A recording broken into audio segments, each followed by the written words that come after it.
Meantime, Israel accusing Iran of violating a ceasefire between the two countries. Israel saying it identified missiles launched from Iran. Now, Iran denying it broke that agreement. This comes hours after President Trump posted online that, quote, the ceasefire is now in effect.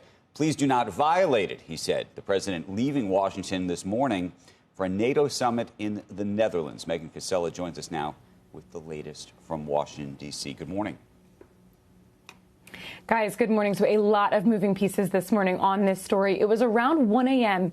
Eastern when the president posted that what he called a complete and total ceasefire was going to be in effect starting then. The president had previously said that would mark an official end to what he had begun calling the 12-day war.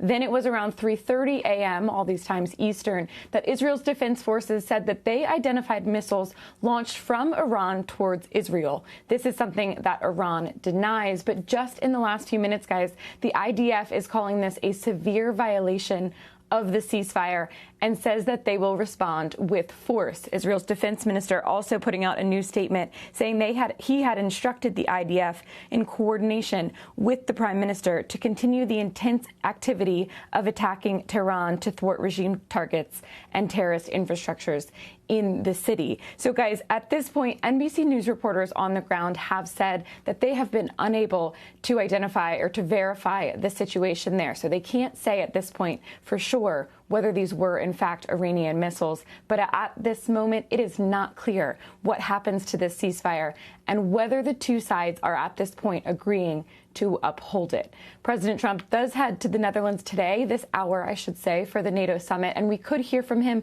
just in the next few minutes as he's set to depart the White House. So we could get more on this then. The administration has said that the president will hold a series of bilateral meetings while there in the Netherlands, that he'll also be working to secure a 5% defense spending pledge from NATO members this week. But of course, you can expect news of the ceasefire arrangement and the path forward to dominate discussions as well. Guys. I don't even know what the options are at this point when you start to think about it. If they've actually broken the ceasefire,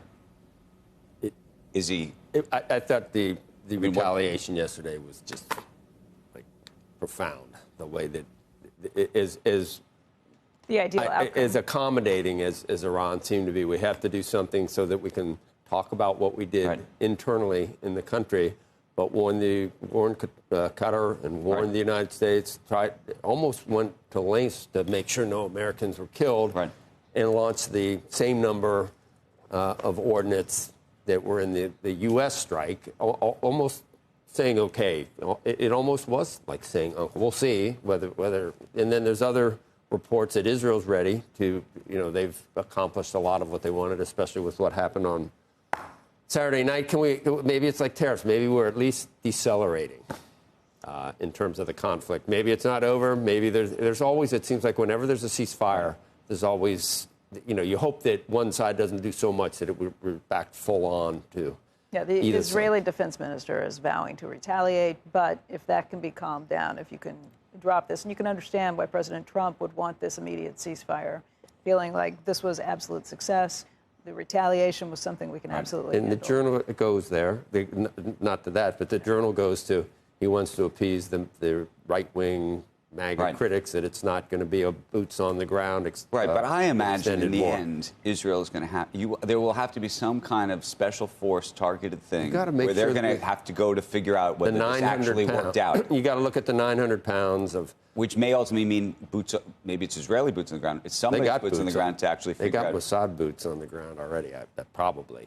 But having the 60% enriched 900 pounds or 450, whatever it is, if you don't have anything to further enrich it, I mean, there's been great progress either way. There may be some remnants left. But have you set it back by a couple of years, or have you gotten them to stop doing this? Well, I mean, I hope it's set back for 10 years, at least. But we know how fast 10 years goes by, and that's why we could be talking about this. But that's why you're going to. I imagine this is not over because people are going to want to check. Well, it'd be amazing. It'd be unbelievable if it was over in 12 days. What was the other? There's another. Was 1967 one. And how long was that? 11 or 12 days. Yeah. Yeah. People like to label